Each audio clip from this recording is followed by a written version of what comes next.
This nigga done slid through the first one, did an unnecessary twirl and clocked the second one. And hit a pose. Nigga out here moving like Leon Kennedy. And just when this nigga thinks it's over, who the fuck is that? I'm over here stroking my dick. I got lotion on my dick right now. I'm just stroking my shit. I'm horny as fuck, man.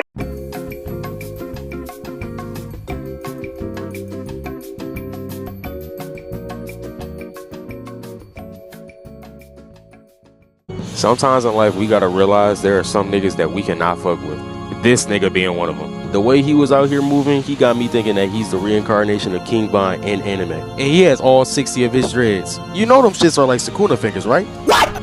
Alright, so boom. This lady explains to Rudo that there was a spherite that fell and survived just like him, but was kidnapped by a trash beast. So she invites the squad to go handle it and invites Rudo because she thinks it will be of importance to him, which it is. This is Rudo's one chance to find out how he survived from that fall from the sphere and find out how he can get back up there. So obviously he accepts the request. This nigga doesn't know what he's about to go through. So him and the squad are moving towards the location. And out of nowhere, this girl just appears behind them. And if this was me, she would have got clocked upside the head. It's dangerous out in this desert and she out here looking like Momo. You got me messed up. But it turns out that this is the merchant that set up the request and she just wants to lead them to the cave. But our boy Zonka here start thinking something ain't right. Trash beasts don't discriminate, so why would one kidnap a spherite?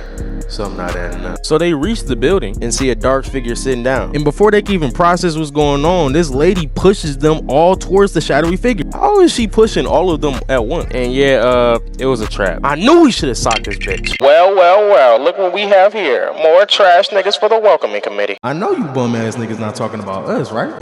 They're raiders. See that boy you got right there? We want him. Oh, hell no! These niggas done set it up to kidnap Rudo. Shit gets devious out here in Gachiakuta. Zonka says he'll handle the light work, and they ain't even questioning. They got the fuck on. This nigga about to put them in a box. Look at the face he's making. Had them both shook. They must have both realized they were side characters. 5 minutes later. I can't let you get close. They definitely figured out they were side characters. This nigga done slid through the first one, did an unnecessary twirl and clocked the second one. And hit a pose. Nigga out here moving like Leon Kennedy. And just when this nigga thinks it's over, who the fuck is that? I'm over here stroking my dick. I got lotion on my dick right now. I'm just stroking my shit. I'm horny as fuck, man. So we cut back to Rudo and them running, and they make it to the exit. But before they can leave, this random just comes up behind them.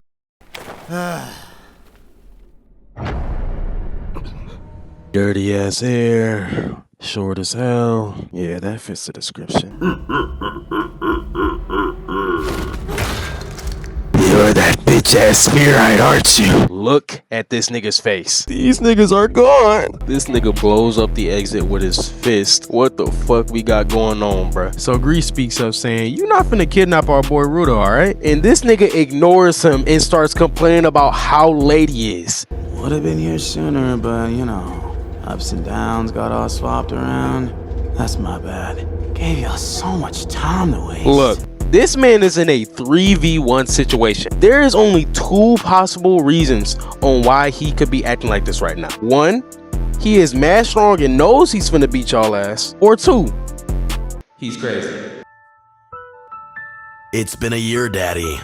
They ask about what happened to Zonka. And yeah, that nigga's packed up right now. He tells Rudo the same don't gotta happen to him. All he gotta do is come quietly. But Gris and Follow ain't going for it. This man hit them with the splits just like how Sasuke did Naruto. Sent them boys flying. And then he summons these devious ass claws. Gris over here like, I told you no. And stands between him and Rudo, saying he gonna protect him with his life. Literally. Just like that, this man has made a 3v1 into a 1v1 in a couple minutes. This man Rudo starts having flashbacks of Recto dying right in front of him. And then we see Rudo pick up Grease's vital instrument. But before we see that, we cut to an actual flashback. Rudo explains to Recto that he feels worthless and that he feels a bottomless pit of anger no matter what happens. The fuck is wrong with this demon child? Recto explains that it's only natural since his parents threw him out, and he decides that he wants to help Rudo find what he likes in life. So later, they see a man throwing out trash, and Rudo gets interested in this, while Recto over there like, it's trash, my nigga, what the fuck? And Rudo over here thinking like, it was perfect.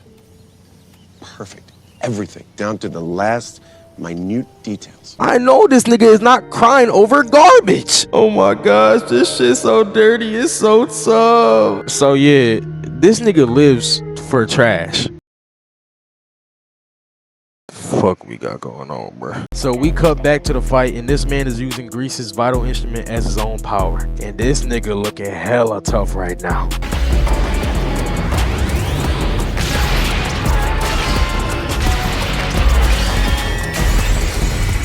He's seeing its full unbridled worth and showing it to the world. Yeah, whatever you say, Gar, you got it right now. So Rudo has this cool, scary, crazy transformation, and this is what Jabber got to say about it. That's dope. Yeah, let's just pack it all up, bro. I know crazy when I see it, and this is fitting all the categories right now. This nigga is excited for this fade.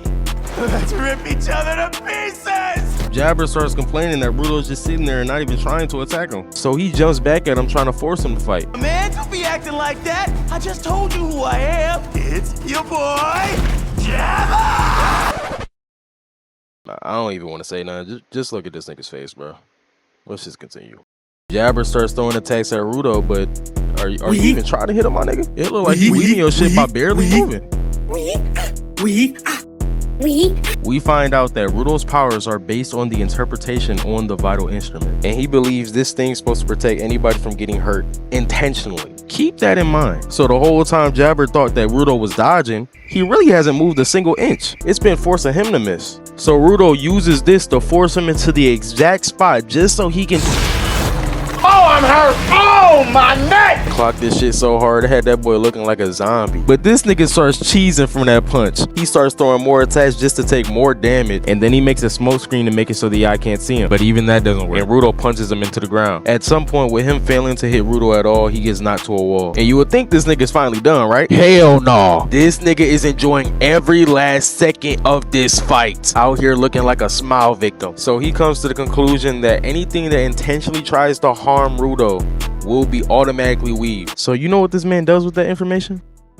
He stabs himself, using his own poison to knock him out so he can fight Rudo with no intentions. This gotta be one of the craziest niggas I have ever seen. He passes out and he starts twitching while he's passed out. If I was Rudo right now, I would have been gone. Cause this nigga starts tweaking immediately. He starts off with a torpedo attack, then immediately going in for another one. Rudo grabs his attack and sends his ass flying. Face all in the concrete. He finna be looking like this when he get up. And he just starts screaming like a Left 4 Dead zombie. What's wrong with this nigga? He starts running like an abnormal titan.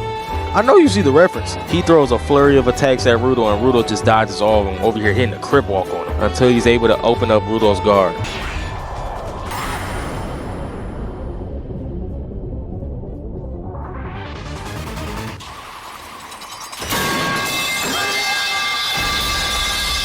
That boy Zonka is alive and kicking. He just came back for the meanest clutch. Rudo was about to be gone. Yeah, actually, it turns out this nigga was sitting in the darkness waiting for his moment. This nigga think he got over it. But now that it's a 2v1, we about to jump the shot out this nigga.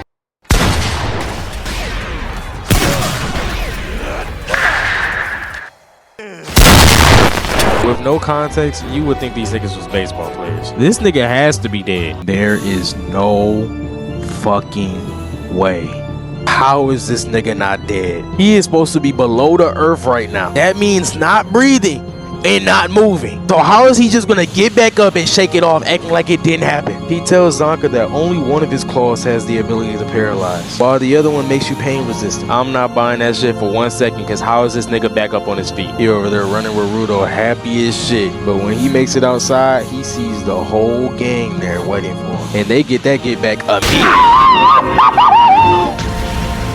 They is not playing about that shit, gang. You mess with one of them, you mess with all of them. And he says the most freakiest shit imaginable in this situation.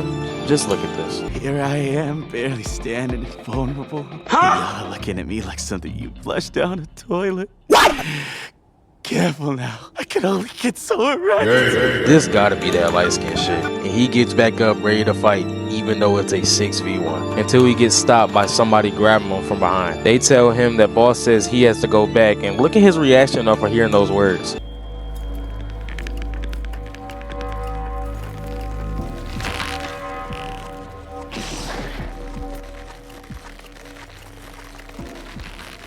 Well, would you look at that?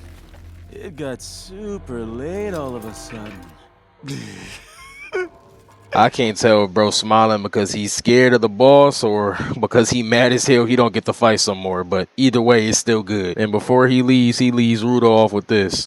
That's some pretty good game for a worn out, foul mouthed, butthurt, ratchety, short stack sphere. So this nigga didn't duck no face at all, and then he proceeds to roast him at the very end. Yeah, this nigga's a fucking demon. So this nigga's the clear example of why you do not fuck with niggas like this. Please take notes, y'all. Please do.